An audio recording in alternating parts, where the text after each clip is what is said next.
నీకు ఎంత వద్దని చెప్పరా? 2000. 2000 రేవంత్ రెడ్డి వచ్చి 4000 ఏడ 4000 2000 కూడా సరిగా పడతాయి. ఓ నెల వేసినట్టు ఓ నెల ఊకున్నట్టు. అంతేనా? అవునైనా ఆయన కూడా 4000 ఇద్దాము మాటలకే వచ్చింది. 4000 పింఛన్ ఇస్తా, బస్సు పిరివి పెడతా. బస్సు కూడా పిరివి పెట్టే ఆ పిరివి పడగానే ఊకే పోతాం. మన ఊర్లో పంట ఒక మాట ఎప్పుడో ఒకసారి పోతాం. అమాసపు నన్ను పోతాం కదా బిడ్డ. ఏం పని పెట్టిన బస్సు పిరిగా లేక లేక ఎవడున్నాడు ఇప్పుడు?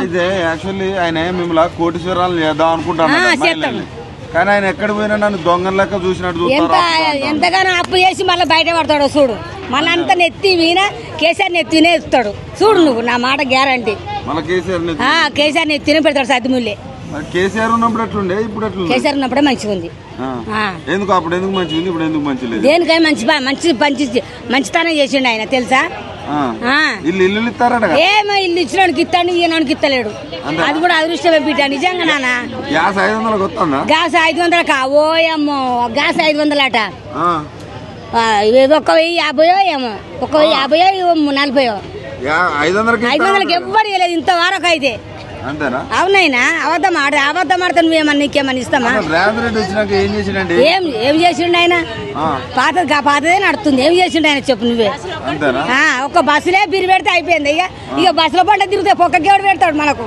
కట్టం చేసుకుంటే కడుపు నిడతలేదు. నిజమా మాతోనే అన్నమాట. ఆయన ఏమంటుండే మళ్ళీ నాకు మొగోళ్ళు ఓట్లు లేకుండా ఒకటే ఆడోళ్ళు నాకు ఓట్లు వేస్తారు, నేను గెలుతా మళ్ళీ ముఖ్యమంత్రి నేనే అంటా. పొక్క వాలిపోతుంది. మేము వేయనేయం ఇక ఈసారి మేము అసలే వేయం ఇక. అంతేనా? చూడు నువ్వు ఎందుకంత కోపం? అవు మళ్ళా ఎందుకంత కోపం నీకు? కేసీఆర్కే వేస్తాం. కేసీఆర్ ఏం తిన్నాడు? కేసీఆర్ మంచి స్థానం చేసుకోవచ్చు. నీళ్లు లేకుండా నీళ్లు కూడా తెచ్చాడు. తులం బంగారం లేదు, ఎట్ల బంగారం లేదు. కేసీఆర్ అప్పుడు లగ్గమ్మ పెండి అయితే కూడా అది ఇచ్చిండు తెలుసా? కళ్యాణ లక్ష్మి ఇచ్చిండు. ఇప్పుడు ఏవాడి ఏమి ఇస్తాడు? బంక ఏమి ఇస్తలేడు. నీ తులం పాడువాడు తులం కానీ భారెత్తు బంగారం కూడా లేదు. అవు మళ్ళా మొత్తానికి ఒక మాటలో ఈ ప్రభుత్వం ఎట్లుంది? ఏమి ఇచ్చుడు పడదు. ఎట్లా చేసినా వేస్ట్ అయినా. మళ్ళా